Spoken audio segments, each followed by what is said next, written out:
saat hari ini kami bisa memuji dan memuliakan nama Tuhan.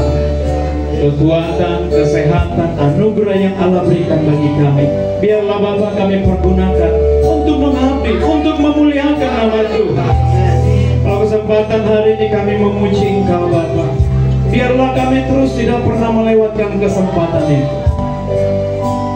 Biar Tuhan dimuliakan lewat setiap kehidupan kami. Apa yang kami pikirkan, kami kerjakan, biarlah menyenangkan hati Tuhan. Jika Engkau menemukan kami bersalah, bahkan berdosa, ampuni kami Bapa. Sucikan hati dan pikiran kami, agar kami senantiasa layak masuk dalam hadirat-Mu, bahkan mendengarkan kebenaran firman. Biarlah Engkau bersabda, berkata-kata bagi kami, sehingga kebenaran firman-Mu dapat memerdekakan hidup kami. Kami siap mendengarkan firman dalam nama Yesus Kristus. Haleluya. Amin. Silakan duduk Bapak Ibu. Shalom. Shalom. Shalom. Shalom. Apa kabar kita semuanya? Tetap semangat? Iya. Kalau saya bilang tetap semangat, jawabnya antusias gitu ya. Jadi kalau saya bilang semangat, jawabnya antusias gitu. Kalau saya bilang antusias, jawabnya semangat gitu. Amin. Semangat. Antusias. Antusias. Semangat antusias. Amin. Haleluya. Amin, langsung gitu kan. Bapak Ibu, tentunya kalau kita semangat, kalau kita antusias, artinya roh Allah masih ada bagi kita. Amin. Itu yang harus kita pastikan. Karena kalau kita pastikan roh Allah masih menyertai kita, tentunya hari ini kita ada itu semua karena kebaikan Tuhan. Amin. Jadi kalau karena kebaikan Tuhan, Bapak Ibu, biarlah kesempatan-kesempatan yang ada kita pergunakan terus memuji dan memuliakan nama Tuhan. Amin. Nah, tentunya kalau memuji dan memuliakan nama Tuhan, biar kita berikan semuanya yang terbaik. Nah, kalau kita berikan setengah-setengah, ya Tuhan agak sedikit cemburu gitu ya kan. Jadi kalau Bapak Ibu Saudara semangat di tempat ini, ya itu harus memang. Tapi kalau tidak semangat, nah kita harus koreksi diri kita. Kenapa ya aku nggak semangat? Nah kan gitu kan? Kenapa nggak semangat? Padahal Roh Kudus itu menyemangati hidup kita. Kalau kita dalam kelemahan nggak apa-apa, kalau kita dalam masalah nggak apa-apa. Tetapi yang pasti Roh Kudus ada dalam hidup kita. Itu yang harus terus kita pastikan. Tentunya Bapak Ibu, saya mau kenalan dulu ya, karena saya bukan orang terkenal gitu, jadi makanya kenalan. Kalau Jokowi ada di tempat ini, nggak usah kenalan kan gitu kan? Karena saya tidak terkenal, jadi saya perkenalkan diri dulu. Nama saya Pendeta Misro Manurung, tentunya melayani di GBI Bumi Ayu. Jadi Bapak Ibu, kalau dari Bumi Ayu ke sini dekat lah ya. Saya tadi lihat jaraknya cuma 500 meter. Nggak naik sepeda motor, jalan kaki juga nyampe, gitu ya. Ya, saya punya istri satu dan hanya satu, gitu ya. Baru Sinaga dan putri saya baru satu, anak baru satu. Jadi kalau baru satu masih bisa nambah kan? Nah, istri nggak boleh nambah, satu aja, satu pun tak habis kan? Amin Bapak. Amin. Iya, puji nama Tuhan. Tentunya Bapak Ibu, perkenalan sudah lah ya. Saya berterima kasih buat Bapak Gembala dan Ibu Gembala yang sudah memberikan kesempatan bagi saya untuk menyampaikan firman Tuhan. Tentunya sudah siap kita dengar firman Tuhan? Oke, tentunya tema kita tahun ini luar biasa, bagaimana kita bertumbuh dalam Tuhan, iman kita teguh. Kalau temanya bangkit dan jadi terang lah kan gitu kan? Kalau kita bangkit dan jadi terang, harus punya iman yang teguh, amin? Kalau enggak, makanya orang-orang percaya banyak semakin hari imannya merosot, banyak imannya tidak bertumbuh, bahkan kepercayaannya kepada Kristus pun sudah mulai luntur. Nggak percaya lagi nih, dalam keadaan-keadaan yang sulit, dalam keadaan-keadaan sempit pun nggak percaya bahwa Yesus bisa menolong hidupnya. Nah, itulah kekhawatiran orang Kristen, orang percaya di zaman now, zaman modern sekarang. Nah, kalau dengan logika pikiran kita, memang kita nggak bisa mengenal Kristus. Oleh sebab itu, percayalah kepada Kristus. Kalau sampai hari ini kita bisa duduk, ya kan? Kita bisa senyum, kita bisa bersuka cita di tempat ini, itu bukan karena kehebatan kita, karena Tuhan memberikan kesempatan bagi kita memuji di hari ini. Amin. Jadi mari tetap percaya, semangat kepada Kristus. Nah, hari ini kita mendengarkan firman Tuhan. Kita buka Hakim-Hakim pasal yang ketiga. Tentunya Bapak Ibu, Hakim-Hakim pasal yang ketiga, ayat 31.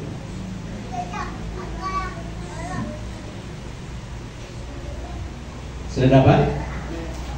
Ya, satu ayat saja, nggak usah banyak-banyak. Kita baca bersama-sama, 1, 2 ya. Sesudah dia, bangkitlah Samgar bin Anak. Ia menewaskan orang Filistin dengan tongkat penghalau lembu, 600 orang banyaknya. Demikianlah juga ia menyelamatkan orang Israel. Siapa? Orang Israel. Bapak Ibu, tentunya umat pilihan Allah pada saat perjanjian lama itu adalah bangsa Israel. Luar biasa bangsa Israel ini. Sudah tegar tengkuk, sudah suka melawan dengan Tuhan, tetapi mereka tetap ada di hati Tuhan. Luar biasa kan? Nah, kita melihat tentunya kitab Hakim-Hakim ini, Tuhan tunjuk seorang hakim, bahkan raja di zaman Hakim-Hakim, supaya bangsa Israel itu tahu bagaimana berbalik kepada Tuhan, bagaimana percaya kepada Allah yang mereka sembah. Dan Tuhan tunjuk hakim-hakim pada saat itu yang memimpin bangsa Israel. Kalau bangsa Israel salah, nah ini dia. Nah, hakim inilah. Nah, tentunya Bapak Ibu ada di sini bernama Samgar bin Anak. Bin itu ya nama ayahnya. Kalau kita orang Batak, marga gitu ya kan. Keturunan bin Anak, nama bapaknya itu Anak gitu ya, keturunan Anak.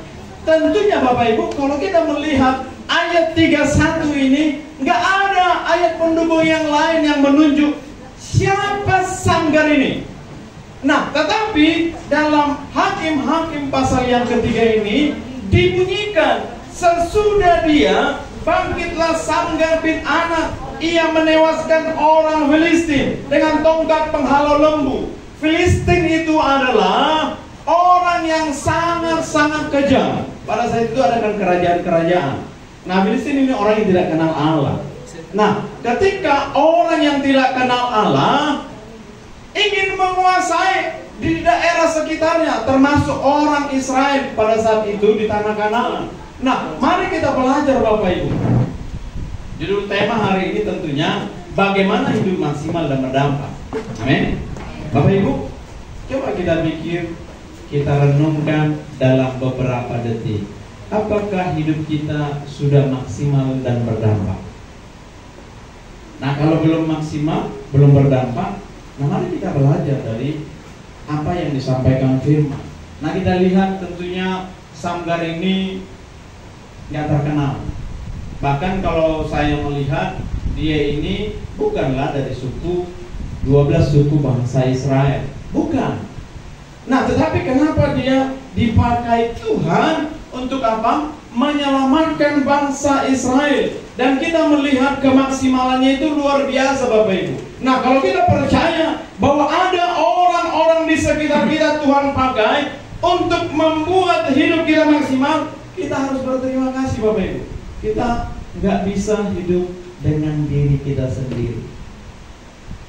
Nah, di sini bapak-bapak angkat tangan dulu. Bapak-bapak, ya, hampir 100 orang lah ya.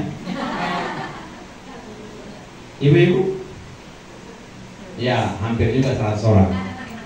Ya kan, nggak mungkin bapak-bapak nyampe 100, ibu-ibunya nggak ada kan?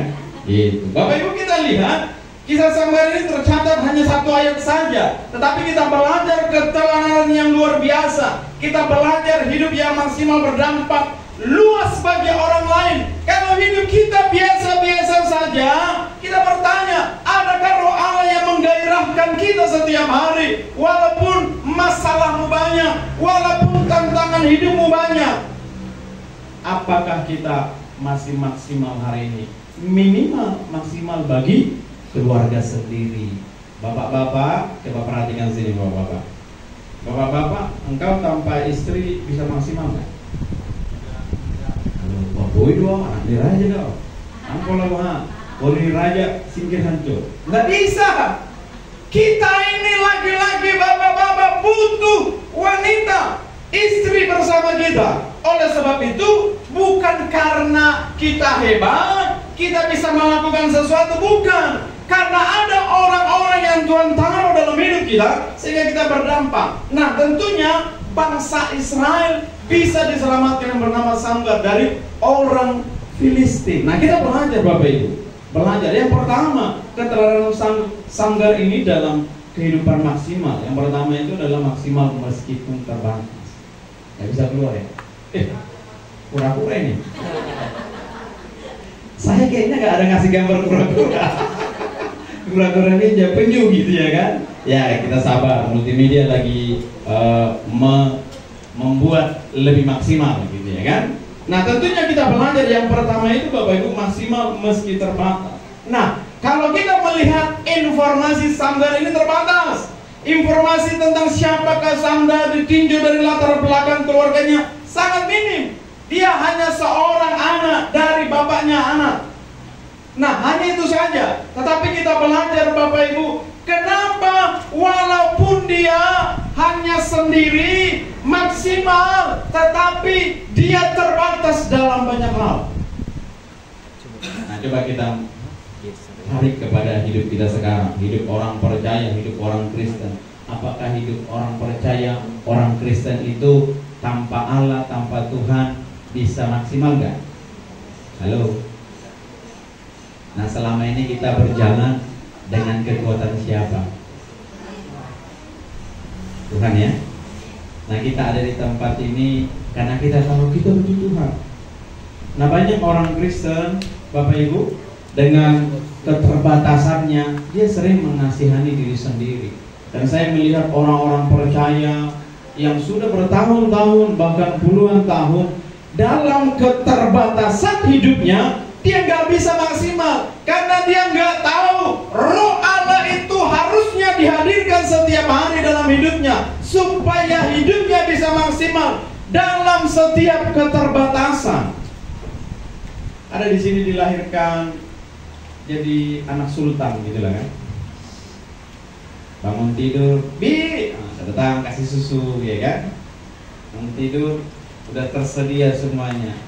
Walaupun kita orang Batak, anak niraja kan, nggak tahu entar raja apa gitu ya.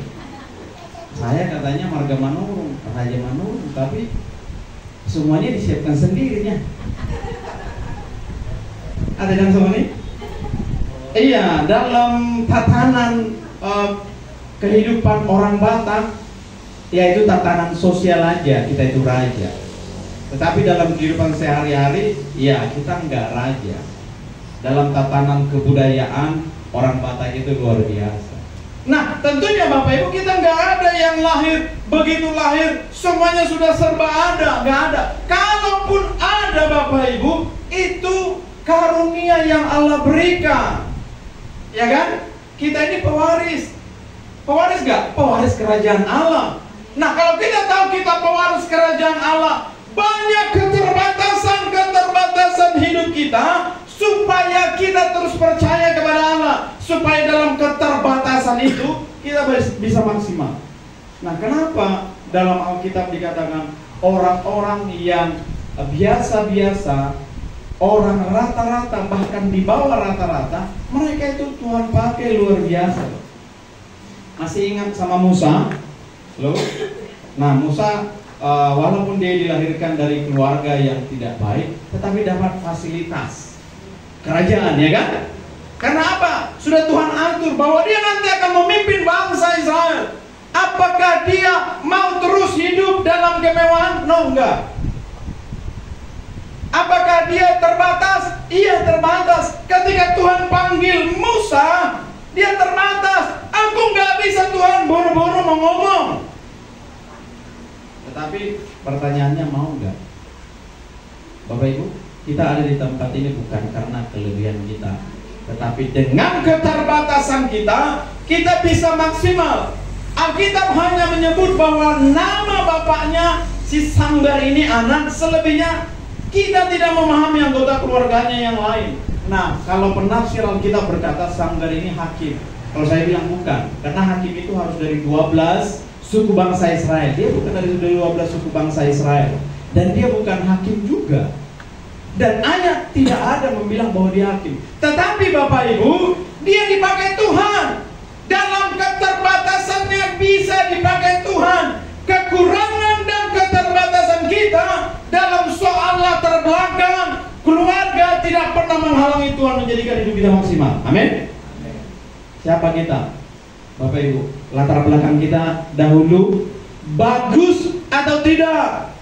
Bibit, bebek, bobot itu kalau kata manusia perlu, sangat perlu. Tetapi ketika latar belakang kita, mungkin orang tua kita zaman dahulu tidak memberikan apa? Warisan iman. Kalau warisan harta ada nggak Bapak Ibu? Bapak saya hanya warisan iman. Nah, apakah kita diberikan warisan? Nah, ketika tidak diberikan warisan apapun, makanya kita merasa diri kita terbatas. Padahal ingat, manusia diciptakan Tuhan hanya satu tujuan, memuliakan nama Tuhan. Amin. Nah, kalau kita orang Kristen diciptakan Tuhan, kita harus mengerti. Dalam keterbatasan kita harus mengerti. Pak Pendeta, saya nggak bisa ini, nggak bisa itu. Bisa kita apa sih? Itu Tuhan pakai. Makanya saya bilang sama jemaat Tuhan, orang-orang percaya, temukan potensi kita yang paling luar biasa di dalam Tuhan. Karena Tuhan tidak menjadikan kita jadi orang-orang yang biasa-biasa. Kita orang yang luar biasa. Tetapi bagaimana respon kita dalam setiap keterbatasan kita? Tuhan terus pakai kita. Jangan kita terbelenggu dengan masa lalu. Kita mungkin tidak punya apa-apa, terbatas dalam banyak hal, tetapi itu bukan menghalangi kita untuk apa? Maksimal. Nah, jangan kita sampai melihat hal-hal duniawi. Amin. Tunggu punya ini dulu, Pak Pendeta. Tunggu saya punya anak dulu, gitu ya kan? Waktu dulu tunggu saya married dulu, baru saya setia, kan sudah tua gitu kan, suami istri. Dalam pergumulan belum punya anak, tunggulah dulu punya anak, gitu kan? Mana ini Tuhan ini? Kadang datang, kadang enggak. Diajak pelayanan enggak mau, padahal pelayanan itu enak. Pelayanan yang paling gampang itu di depan sana tuh. Hanya senyum, salam orang. Asal, ya kan? Nggak perlu skill itu, nggak perlu saudara training 1 bulan, nggak perlu. Cuma dikasih tahu gembala, kalau ada orang shalom, sayang, gitu ya kan? Nggak susah. Tapi seberapa banyak orang nggak mau melakukan hal-hal yang sederhana yang berdampak luar biasa. Kalau kita senyum, shalom Bapak Ibu. Nah, orang datang ke gereja dengan segala macam masalah, ketika dibilang shalom, boys, sukacita itu mengalir, amin. Nah, kita dari rumah mungkin tidak bersukacita, tetapi ketika di depan gereja sudah dikatakan shalom, apa kabar Bapak Ibu, gimana kabarnya, sehat, luar biasa, amin, kan? Mengalir Bapak Ibu. Itu spiritnya. Nah, kalau kita nggak mau melakukan hal-hal yang sederhana saja, bagaimana hal yang luar biasa bisa keluar dari dalam hidup kita? Firman Tuhan katakan kan seperti itu. Setia dulu perkara kecil, jangan langsung minta. Kalau nggak mau aku dikasih khotbah, nggak mau ke gereja. Kalau nggak WL aku nggak mau ke gereja. Penting harus di mimbar lah, gitu kan? Paling tidak main keyboard, gitu ya kan? Tapi main keyboard pedang ibu potong. Kan? Halo. Gak usah kita paksakan diri kita. Temukan dulu apa sih yang mau kita kerjakan dengan keterbatasan. Nah, kita mau melihat kita terbatas dalam banyak hal. Yes, nggak apa-apa. Kita itu bukan manusia Superman, ya kan? Kalau dalam pelayanan ya super tim. Nah, kita itu bukan super bisa, tetapi kita mau belajar meskipun terbatas. Seperti Sanggar, dia mau menyampaikan segala sesuatunya dan dia berperang. Nah, kita belajar dalam keterbatasannya gimana sih Sanggar ini berperang. Ayo kita lihat. Yang kedua, keterangan Sanggar dalam hidup maksimalnya. Yang kedua, maksimal meski sederhana. Bapak Ibu, kita harus melihat hidup kita dalam konteks yang sederhana. Kalau kita melayani Tuhan harus punya A, B, dan C. Kalau kita harus setia kepada Tuhan, Tuhan tunggu dulu banyak duitku, nggak mau. Tunggu dulu kerja bagus gitu. Banyak orang gitu ya, masih nggak mau hidupnya maksimal. Dalam kesederhanaan pun dia nggak mau maksimal. Bapak Ibu, kalau kita dilahirkan sebagai orang Batak, kita harusnya bersyukur. Amin. Amin. Karena orang Batak itu kalau dilihat marga menurun, ketemu lah kan satu tempat, itu langsung kompak loh itu. Ya kan? Kompak, itulah kehebatan orang Batak. Terlepas dia kenal Tuhan apa enggak. Walaupun kadang-kadang udah kenal Tuhan pun kita sering ditipu sesama marga kita kan. Sering dibantu ya kan. Dalam banyak hal, tetapi masih juga itu orang dunia nggak apa-apa.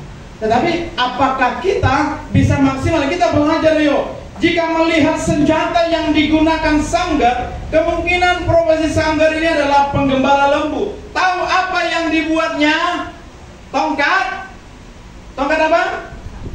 Yang menggembala itu loh, bukan pakai pedang. Dia mengalahkan 600 orang hanya dengan tongkat.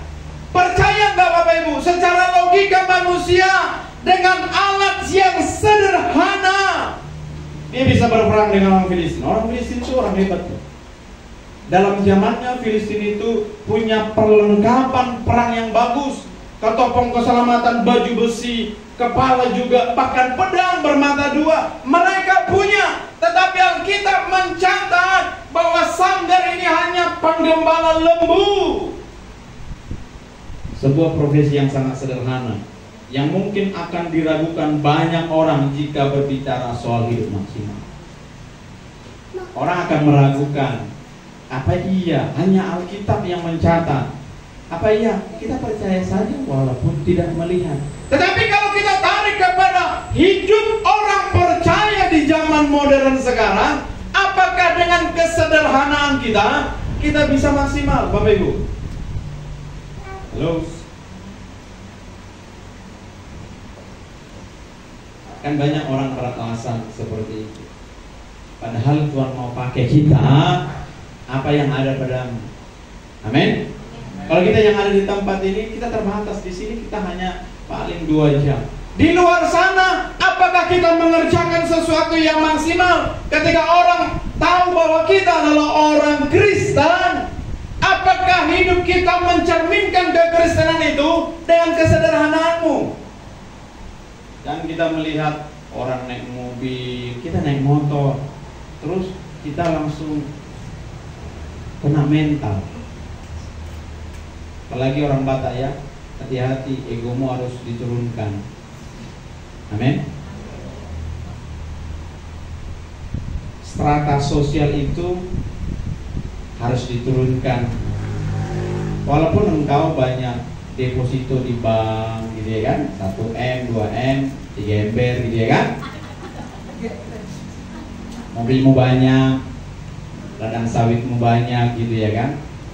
Ketika engkau pertambangan, jalannya nggak gini. Terus ada orang yang melihat nggak punya apa-apa, jalannya gini, minder gitu kan. Orang Kristen boleh nggak gitu? Boleh. Kalau kita Tuhan percayakan banyak, nggak boleh kita seperti itu. Nah kalau kita pun Tuhan tidak percayakan banyak, nggak boleh minder juga.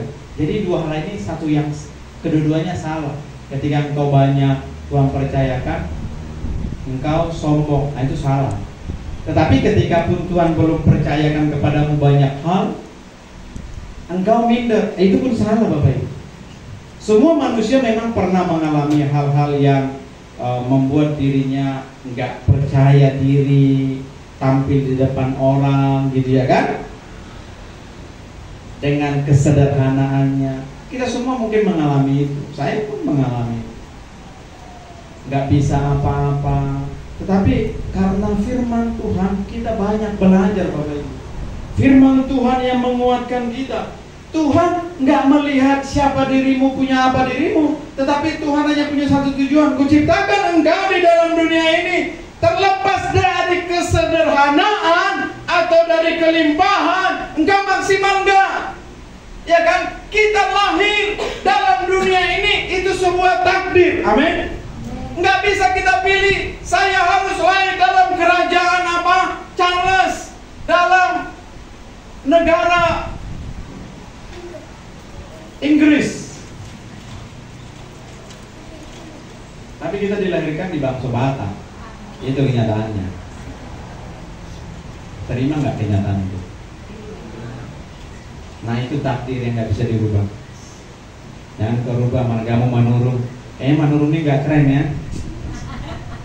Situ orang lah, atau lebih keren Tagalog lah ya. Gitu kan? Kayaknya Manurung ini nggak ada orang hebat. Ganti marga lah, Tagalog gitu kan? Nggak bisa Bapak Ibu. Takdirmu kalau sudah Manurung, gitu ya kan?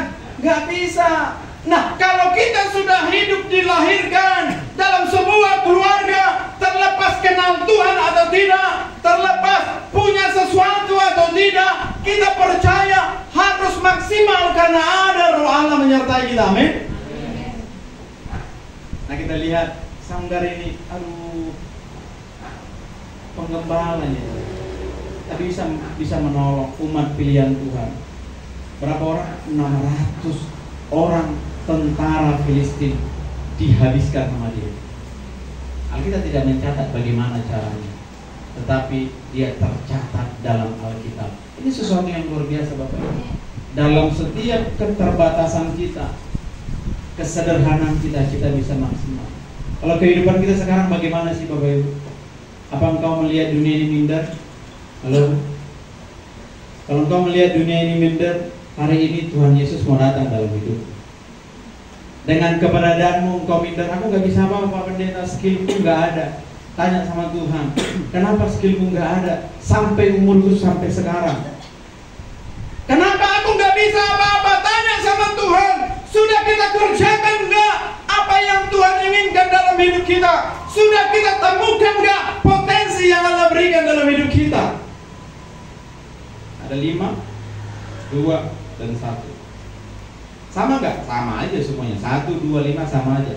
Pertanyaannya, kita temukan nggak? Ada 1, ada 2, ada 5. Nah, walaupun kita hidup dalam kesederhanaan, saya tahu bagaimana rasanya sederhana, makan seadanya. Saya tahu bagaimana rasanya makan di hotel bintang 5. Kalau ada bintang 7 lah ya. Cuma nggak ada. Hanya bintang 7 sakit kepala yang ada. Iya, bintang 7. Sama aja Bapak Ibu. Waktu saya dulu kecil, bapak saya merintis di Bumi Ayu itu tahun 87. Merintis itu gak gampang. Ini mah merintis mah udah enak semua ini. Udah ada LCD, udah ada speaker. Kalau dulu hanya model kita kurang cereng gitu ya kan. Merintis mulai dari dua orang, satu keluarga, jemaatnya hanya saya dan anak-anak gitu ya kan.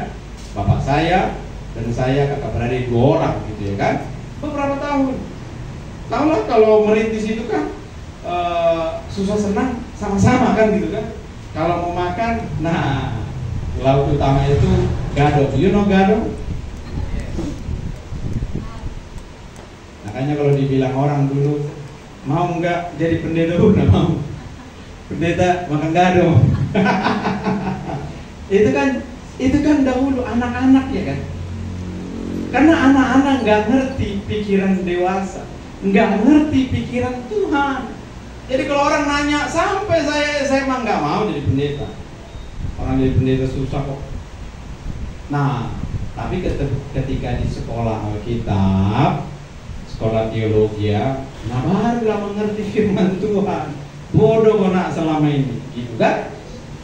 Tapi terlambat nggak apa-apa.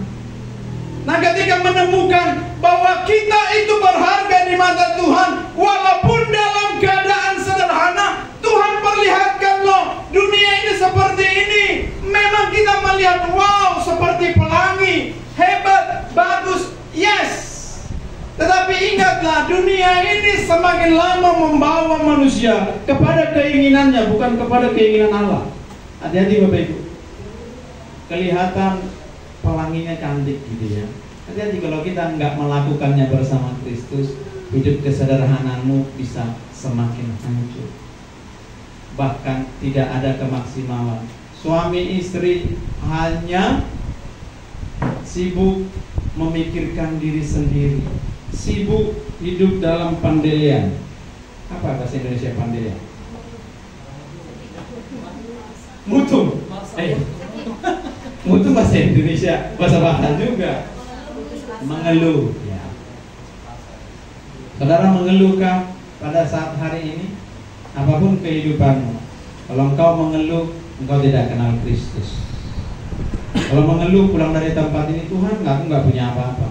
Efekku peholat, nama naik dompet. Saya habis itu. Nggak apa-apa, nggak usah takut.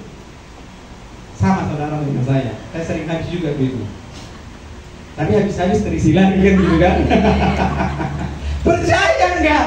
Kita nggak usah tertarik dengan hal yang seperti itu. Kalau ketika engkau kerja, pasti ada duitmu. Amin. Kok nggak ada yang amin? Ini pengangguran semua. Bingung juga awak ya kan? Kalau pengangguran semua, nah ini nggak perlu ikut nih. Saya ceramah tentang pekerjaan aja nih. Kan? Pak Pendeta, aku bukan butuh firman, butuh kerja ini. Kan gitu. Tapi pikiran kita harus dipenuhi firman dulu. Nanti kalau nggak ada firman di pikiran kita, kalau kerja nanti besi tua mana nih yang bisa diolah nih? Kan gitu kan? Kalau ibu-ibu, aduh mana yang bisa diolah ini? Harus firman Tuhan dulu, supaya apa? Dalam kesederhanaan orang melihat ibu ini kerjanya luar biasa. Walaupun sederhana, tetapi mengerjakan luar biasa. Karena ada roh Allah lah kita bisa maksimal. Amin. Extra mile. Kalau kau diajak berjalan 1 mil, berjalanlah 2 mil. Itu extra mile. Jangan engkau gaji 5 juta, pengen 10 juta. Boleh sih pengen kan. Tapi ketika kita gaji UMK Kota Dumai berapa? 3 jutaan ya. Kalau kita digaji 3 jutaan, bekerjalah gaji 6 jutaan. Amin. Nggak ada yang amin kan? Lalu dia bebek dulu.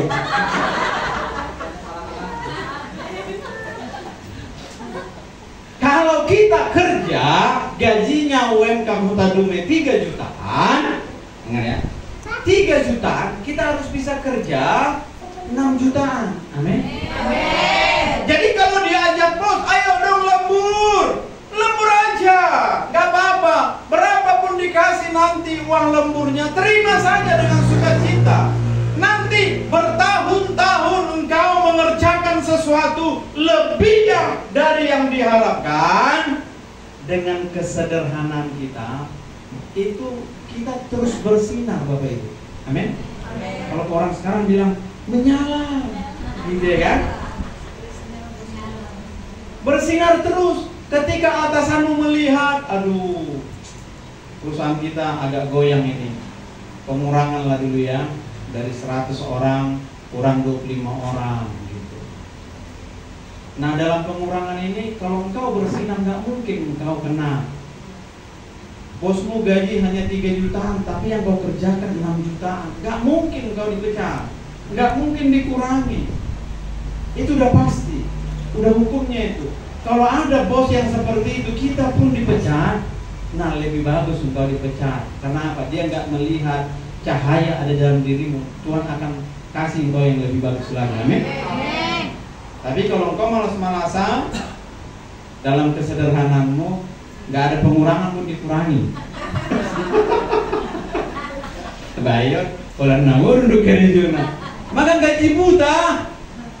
Hati-hati Bapak Ibu. Kita nggak bisa maksimal begitu. Kalau ada kenaikan jenjang gitu kan, supervisornya pindah ke cabang lain, naik supervisor 1 orang, dilihat dari 100 orang. Aduh, ini kayaknya Bapak Simanjuntak yang cocok ini, gitu ya kan? Karena kadang-kadang pulang gereja pun dia, aku juga kerja gitu ya kan? Nggak dipikirkan lemburnya berapa. Ini kayak Pak Simanjuntak ini cocok. Ada Simanjuntak sini? Oh ada. Kayak gitu Bapak Ibu. Jadi kalau dalam kesederhanaan kita nggak bisa maksimal, nah kita tanya sama Tuhan, Tuhan apa yang harus kukerjakan supaya aku maksimal? Nah Bapak Ibu, ada seorang yang bernama Mr. Benz, ini di Eropa. Jadi di rumahnya ada leden. Nah kalau kita sekarang pam lah ya. Jadi di rumahnya pam itu rusak gitu, bocor di kamar mandi sehingga terganggu. Nah dia telepon tukang pam, halo, gitu kan? Oh ya, ada namanya Mr. John. Nah, jadi datanglah Mr. John ini. Ketika ditelepon Mr. Benz, Mr. John ini bilang, Pak, kerjaan saya masih banyak, tetapi 2 hari lagi boleh nggak saya ke rumah? Oke, deal, gitu. Kata Mr. Benz. Oke, nggak apa-apa Pak, nanti 2 hari lagi datang aja. Gitu. Tiba 2 hari lagi, Mr. John ini datang.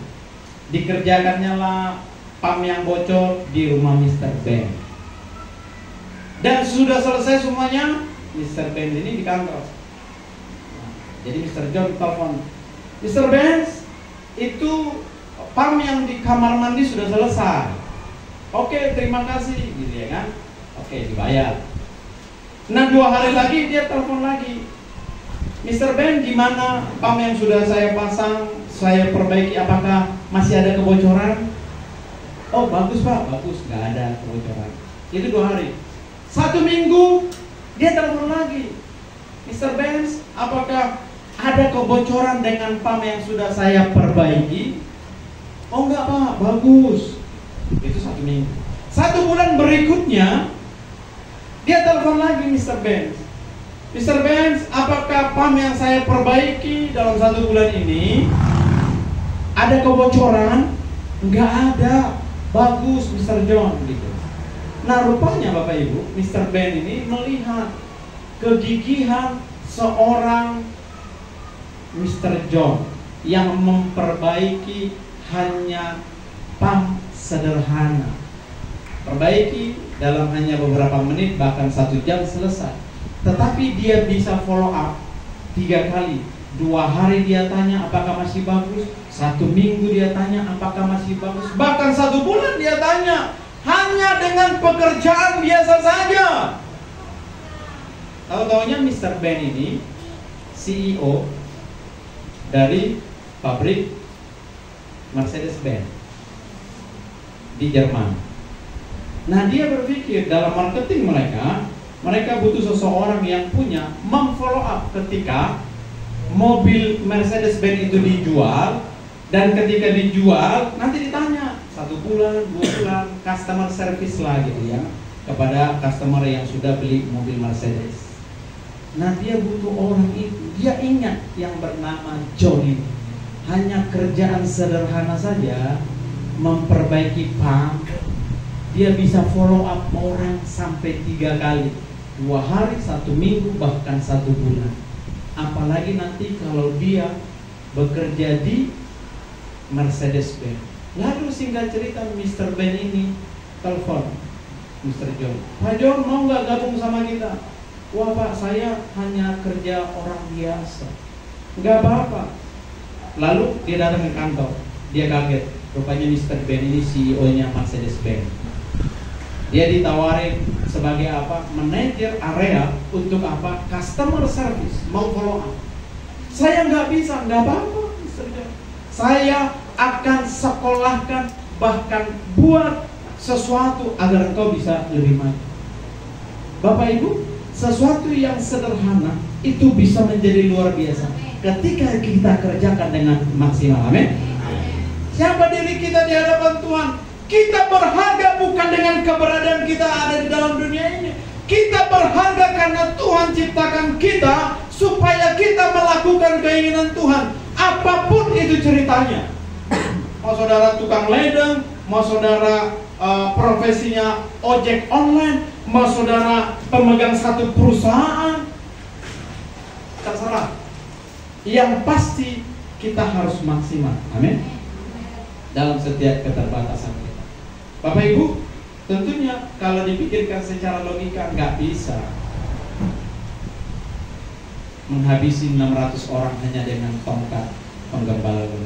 Tetapi itu terjadi sama seorang bernama Hamga. Kenapa? Menolong umat pilihan Tuhan bangsa Israel. Bapak Ibu, mungkin kau melakukan sesuatu yang sangat sederhana. Mungkin kau tidak kenal sama orang itu. Tetapi ingat, sesuatu yang sangat sederhana kita lakukan dengan luar biasa, itu berdampak luar biasa. Amin. Kita kerjakan mulai dari sekarang. Kalau kita belum melakukan apa-apa, kerjakan apa-apa. Ada satu buku berkata, kalau kita harus bertumbuh, diawali dengan 1%. Bertumbuhlah. Terserah, mau 1%-nya 1 hari, mau 1%-nya 1 minggu, mau 1%-nya 1 bulan. Tetapi ada persentase yang terus bertumbuh dalam hidup kita, yang membuat hidup sederhana itu menjadi maksimal. Amin. Nah, itu namanya terukur, Bapak. Mari kita bekerja, melakukan segala sesuatunya dengan terukur. Adakah sesuatu yang bertumbuh dalam hidup kita? Harus. Kalau enggak apa? Kita nanti udah tua, tiba-tiba umur 50 tahun, 60 tahun, aku enggak ngapa-ngapain. Bahkan aku pun tidak menyenangkan hati Tuhan. Hati-hati Bapak Ibu. Penyesalan itu datang belakangan, terlambat. Dan saya sudah melihat banyak orang tua yang sudah megap-megap di rumah sakit dengan bunyi tit, tit, tit, tit. Mati be. Nah, jangan sampai kita di ruang ICU baru sadar, Tuhan selama 60-70 tahun ini aku ngapain? Bahkan aku tidak tahu potensi yang Allah berikan bagiku. Terlambat Bapak Ibu. Mulai hari ini dalam setiap kesederhanaan kita, apa yang sudah Tuhan taruh, kerjakan dengan maksimal. Amin. Yang ketiga, kita belajar dari Samgar ini keteladanannya supaya hidup maksimal. Yang ketiga, maksimal meski minim fasilitas. Tongkat penghalang lembu itu menewaskan 600 orang. Dari sini kita bisa belajar bahwa Tuhan bisa memakai kita apapun fasilitasnya. Bahkan ketidakadaan fasilitas bukanlah persoalan bagi Tuhan untuk kemaksimalan kita. Mari kita berikan hidup kita sekarang. Kan itu kata Musa, apa yang ada padaku Tuhan, aku mana bisa memimpin bangsa Israel. Kebetulan Musa pegang kayu tongkat. Tuhan katakan, apa yang ada padamu? Hanya kayu tongkat. Coba lempar, jadi ular. Ular karena apa? Karena Tuhan mampu. Tongkat biasa pun bisa jadi ular. Artinya apa? Kita manusia biasa yang Tuhan ciptakan bisa maksimal walaupun minim fasilitas. Amin. Jangan kita melihat dunia ini minder, Bapak. Kalau kita melihat dunia ini dengan kacamata kita bisa minder, bahkan tidak percaya diri. Saya itu orang yang dahulu dengan segala keterbatasan, tetapi ketika saya lihat ya, kita lihat hidup kita 20 tahun yang lalu, gambarkan dengan sekarang, bandingkan 30 tahun yang lalu, bandingkan dengan sekarang. Kalau umur kita 20 tahunan, 20 tahun yang lalu, kita bandingkan dengan sekarang. 10 tahun yang lalu, bandingkan dengan sekarang. Apakah hidup kita itu ada pertumbuhan? Kalau dahulu malas ke gereja 10 tahun yang lalu, sekarang sudah rajin. Amin. Harus begitu. Kalau sekarang tambah malas, siap-siap umur kita bertambah terus Bapak Ibu. Perbandingannya 10 tahun kan? Di Facebook ada itu. 10 tahun yang lalu mukanya masih ganteng kan? Cantik. 10 tahun sekarang cantik sih, tapi agak keriput dikit. Laki-lakinya juga dulu masih imut-imut, sekarang hampir amin-amin. Kan gitu kan? Nah, kita bandingkan Bapak Ibu, 5 tahun, 10 tahun ke depan, tergantung apa yang kita kerjakan sekarang. Kalau kita kerjakan hidup yang sederhana dengan maksimal, apa yang ada pada kita kerjakan, walaupun minim fasilitas, kita kerjakan bersama Kristus. Lihat 5 tahun lagi ke depan, bandingkan. Bila perlu catat tanggal sekarang tanggal berapa nih? 29. Catat 5 tahun ke depan Saya sekarang keberadaannya kerja seperti ini, iman yang pas-pasan, keluarga, istri 1, anak 2 contohnya kan. 5 tahun lagi dia catatanmu itu. Imanmu bertumbuh kah? Pekerjaanmu bertumbuh kah? Istrimu nambah kah? Jangan nambah, dipecat nanti saudara. Nggak boleh nambah. Anak, dulu 5 tahun yang lalu 2, sekarang tetap 2, tapi mereka sudah dewasa. Bapak Ibu, apa yang kita kerjakan sekarang berpengaruh 10 tahun lagi nanti. Bandingkan apa yang sudah Tuhan kerjakan dalam hidup kita, apa yang sudah kita lakukan supaya kita bersinar, nama Tuhan dimuliakan, dan kita maksimal. Itu yang Tuhan inginkan. Jangan kita bicara, aku nggak bisa Pak Pendeta, fasilitas aku nggak ada, mau kerja hanya sepeda, nggak apa-apa, naik ojek online ada, nggak ada duitnya. Kan nggak mungkin dia cari duit di mana kan? Amin. Di dunia ini dari zaman tahun 80, 90 orang suka datang ke dunia ini. Nggak punya skill juga bisa, ada beca, ya kan? Zaman dulu. Bahkan saya banyak melihat orang-orang tahun 90, 2000 yang merantau ke dunia ini berhasil. Tapi mereka anak Tuhan ya. Dahulunya nggak punya apa-apa, narik beca, bisa hidup anak dan istrinya. Dia bisa kerja di kilang sana, pulang dari kilang, narik beca malamnya lagi. Supaya apa? Ada yang mau ditabung. Anak-anak Tuhan banyak saya lihat, dan banyak yang berhasil. Nah, kita adalah orang-orang yang berhasil. Tergantung kita mau memilih maksimal dengan keberadaan kita. Lihatnya kepada kita. Catat hari ini, bandingkan 5-10 tahun lagi. Kita lihat anak kita, bandingkan 5-10 tahun lagi. Karena produk sekarang, kita sekarang, itu terjadi karena ada 10-20 tahun yang lalu. Pilihan ada pada kita. Tuhan sudah taruh potensi 1, 2, dan 5. Temukan itu supaya nama Tuhan dimuliakan atas hidup kita. Amin. Amin. Buat firman Tuhan. Mari kita bangkit berdiri.